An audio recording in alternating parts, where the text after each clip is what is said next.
ஆ, Peter Alphons sir, இந்த ஒரே நாடு ஒரே தேர்தலை பற்றி தொடர்ந்து நம்ம பல முறை பேசியிருக்கோம், பேசிக்கிட்டே இருக்கோம்.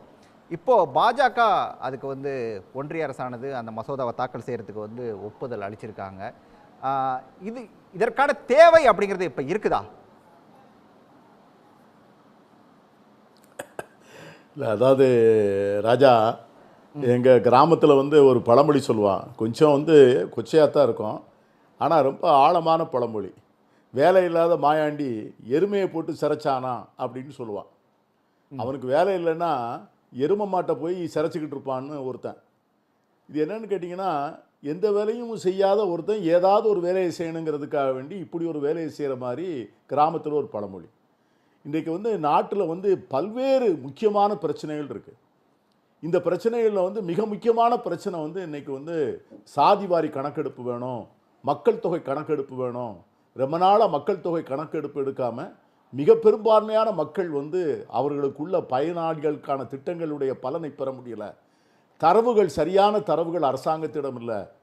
வேலையில்லா திண்டாட்டம், அண்டர் எம்ப்ளாய்மெண்ட்டு, இதை போல் பல்வேறு பிரச்சனைகள். இன்றைக்கி நம்முடைய எல்லைப்புறங்களில் இருக்கிற பதட்டங்கள், இன்றைக்கி உலகத்தில் நடக்கிற யுத்தத்தினுடைய மிகப்பெரிய ஒரு அச்சுறுத்தல், இதை போல் பல்வேறு பிரச்சனைகள் இருக்கின்ற போது இன்றைக்கி அதையெல்லாம் விட்டுட்டு இது ஏதோ இன்றைக்கி நாளைக்கே நடக்க போகிற ஒரு பிரச்சனையை போல இதை தூக்கி வைத்து கொண்டாடி மக்கள் மத்தியில் இருக்கிற கவனத்தை முதலில் திசை திருப்புவது, அடிப்படையான ஆதாரமான முக்கியமான வாழ்க்கை பிரச்சனைகளை பற்றி மக்களுக்கு கவனம் போய்விடக்கூடாது என்பதற்காக அரசியல் தாழ்வாரங்களிலே பல்வேறு விவகாரமான கருத்துக்களை சொல்லுவது.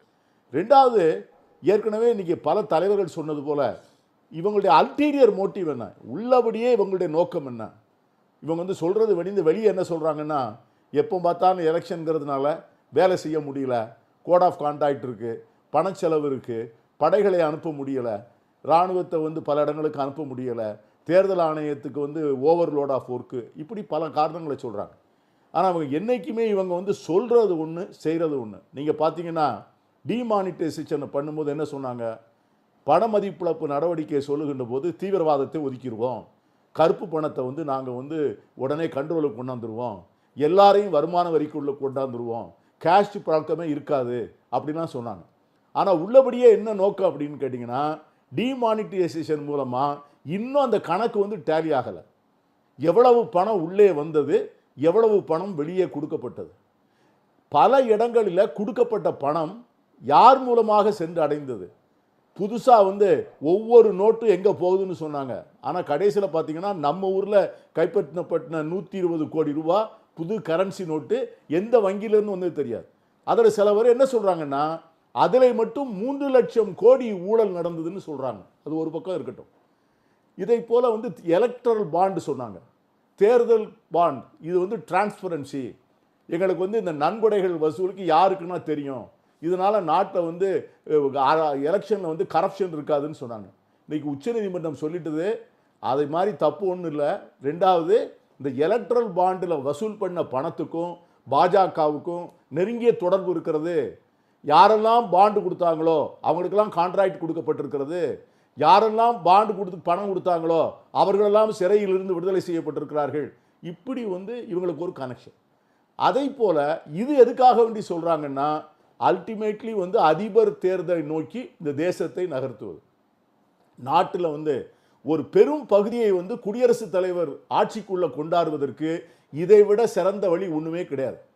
இன்றைக்கி ஒரு பிரெடேட்டரி கவர்மெண்ட், அதாவது ஆளை அடித்து சாப்பிடுகிற அளவுக்கு மாநில அரசுகளையும் மாநில கட்சிகளையும் அடித்து பிழிந்து கசக்கி குடிக்கின்ற ஒரு அடித்து நொறுக்குகின்ற மனப்பான்மை உள்ள ஒரு ஆட்சியில் இருக்கின்ற போது ஒரு மாநில அரசும் இட்ஸ் நாட் சேஃப்.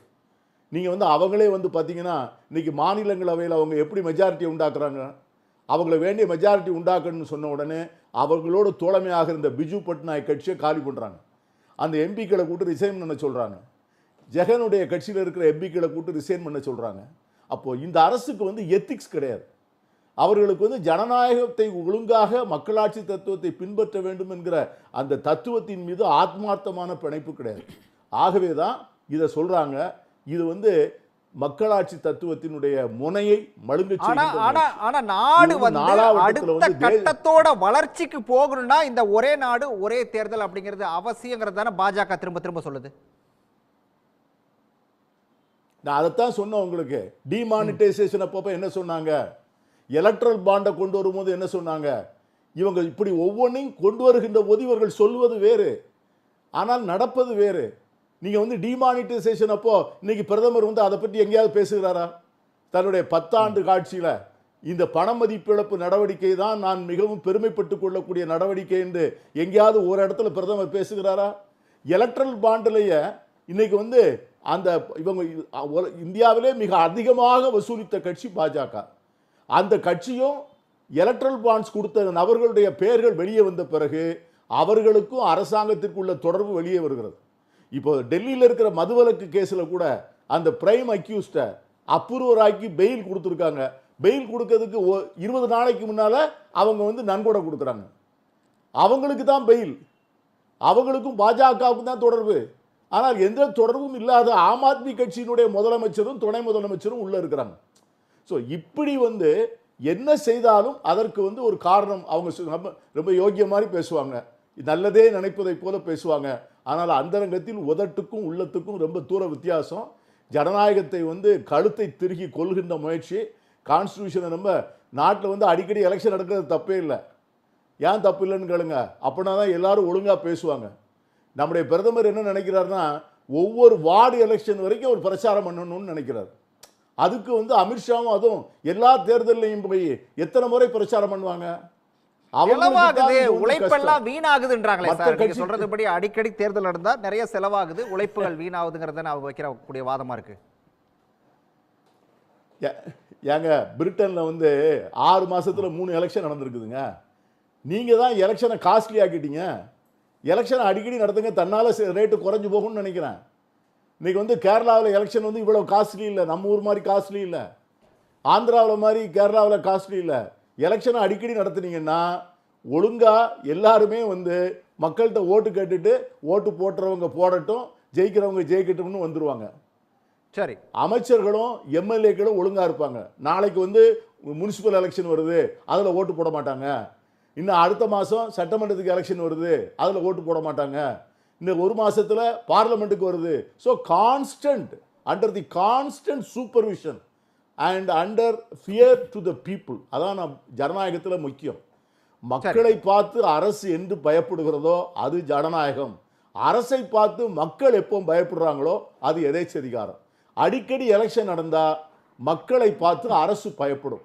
ஆகவே ஜனநாயகத்திற்கு அது நல்லது, அதை வந்து ஆதரிக்க வேண்டியது, அதில் ஒன்றும் தவறே இல்லை. இல்லைன்னா அதிபராட்சியை நோக்கி நான் போக வேண்டியதுதான். அதுதான் அமெரிக்க கான்ஸ்டியூஷன் தான் வரும். அங்கே தான் வந்து எலெக்ஷன் வந்து டைட் ஷெடியூல். அந்த நாட்டில் ஏன் டைட் ஷெடியூல்னா நடுவில் எலெக்ஷன் வைக்க முடியாது, அதுங்க அதிபராட்சி. நாம் வந்து பார்லமெண்டரி சிஸ்டம் ஆஃப் கவர்மெண்ட், நமக்கு வந்து அடிக்கடி எலெக்ஷன். ஒரு குறுக்கீடு உங்ககிட்ட இல்லை சேதராமன்ட்டு, நான் சேதராமன் வந்து நிறைய இதை பற்றி தரவாக படிச்சிருக்காருன்னு நினைக்கிறேன். ஒரு கிளாரிட்டி வாங்கிக்கிறேன். அதாவது ஜென்ராம் கூட அதை சொன்னார். அவங்க இப்போ என்ன சொல்கிறாங்கன்னா, அடுத்த லோக்சபா தேர்தல் முடிஞ்ச உடனே ஜனாதிபதி வந்து ஒரு தேதியை அறிவிப்பார், அந்த தேதி தான் கவுண்ட் டவுன் ஆரம்பிக்குது அப்படின்னு சொல்கிறாங்க. இப்போ நான் வந்து அடுத்த பாராளுமன்றம் அது வந்து தேர்தல் முடிந்த உடனே அதனால் ஒரு அரசாங்கத்தை வந்து கொண்டு வர முடியலன்னு வச்சுக்கோங்க. அன்னைக்குள்ள கான்ஸ்டியூஷனல் கிரைசிஸில் என்ன சொல்கிறாங்கன்னா, there will be a unitary government அப்படிங்கிறது அந்த ரெக்கமெண்டேஷன். அப்போ அந்த யூனிட்டரி கவர்மெண்ட்டுங்கிறது என்ன? தேர்தலே இல்லாமல் ஒரு ஆட்சி இந்தியாவில் நடக்க முடியும் என்று சொன்னால், அதற்கு ஒரு கான்ஸ்டியூஷன் அமெண்ட்மெண்ட்டை கொண்டாட முடியும் என்று சொன்னால், இந்த கான்ஸ்டியூஷனை குப்பையில் போட்டுற வேண்டியதானே? நீங்க பார்லிமெண்ட் எலெக்ஷன் முடிஞ்ச உடனே கவர்மெண்ட் ஃபார்ம், நான் முடிச்சிடறேன். ஒரு பார்லிமெண்ட் எலெக்ஷன் முடிஞ்ச உடனே ஜனாதிபதி வந்து ஒரு தேதி அறிவிப்பார், அந்த கவுண்ட் டவுன் ஆரம்பிச்சிருது. ஆனால் அந்த கவர்மெண்ட்டை வந்து அந்த பார்லிமெண்ட் எலெக்ஷன் முடிஞ்ச உடனே ஃபார்ம் பண்ண முடியல. அதுக்கு என்ன சொல்யூஷன் சொல்கிறாங்கன்னா, கோவிந்த் கமிஷன் ரிப்போர்ட்டில் ஒரு யூனிட்டரி கவர்மெண்ட் ஃபார்ம் பண்ணணும். அந்த யூனிட்டரி கவர்மெண்ட்டுங்கிறது வந்து will have no mandate from the people. அந்த கட்டத்தில் வந்து நாங்கள் அதான் சொல்கிறோம், நீங்கள் கான்ஸ்டியூஷனை க்ளோஸ் பண்ணுறதுக்கு தான் வழி பண்ணுறீங்க, இந்த கான்ஸ்டியூஷனை மாத்துறதுக்கு இது ஒரு இன்டைரக்டா 18 அமெண்ட்மெண்ட் வேணும் இதுல. இன்னைக்கு வந்து இந்த சட்டத்தை வந்து தேர்தல் நடத்தினா கோவிந்த் கமிஷன் சொல்றது மாதிரினா 18 கான்ஸ்டிடியூஷன் அமெண்ட்மெண்ட்ஸ் வேணும். அது பிறகு என்ன சார் இருக்காங்க, அதை சேர்த்து நீங்க விளக்கம் சொல்லுங்கன்னு சொல்றேன். அந்த மாதிரி ஒரு சிச்சுவேஷன்ல அந்த யூனிட்டரி கவர்மெண்ட் என்னங்கறத நீங்க சொல்லிடுங்க. அந்த யூனிட்டரி கவர்மெண்ட் என்னங்கறத சேதராமன் சொல்லிடுவாரா சார்? பீட்டர் சார், இறுதியா அதாவது ஒரே நாடு ஒரே தேர்தல் அப்படிங்கிறது வந்து ஒருவேளை நடைமுறைப்படுத்தப்பட்டா என்ன மாதிரியான பாதிப்புகளை நம்ம எதிர்கொள்ள வேண்டியிருக்கும்? பாதிப்புனா அதிபர் தேர்தல் தான், ஜனாதிபதி ஆட்சி தான். நீங்க இன்னைக்கு இருக்கிற மக்கள் மனநிலையில ஒரே மிகுத்த தேர்தல் ஒருமித்த முடிவுங்கிறதே பல மாநிலங்களில் வந்து சாத்தியமில்லை. கூட்டணி கட்சி ஆட்சி தான். அநேகமாக பாராளுமன்றம் உட்பட இந்தியாவினுடைய பல மாநிலங்களிலே கூட்டணி கட்சிகள் தான் இன்னைக்கு ஆட்சியில் இருக்கு. கூட்டணி கட்சிகளால் இருக்கக்கூடிய ஒரு அரசாங்கம் வந்து என்னைக்குமே ஃப்ரெஜைல் கவர்மெண்ட் தான். அது ஜனநாயகத்தின் அழகும் கூட.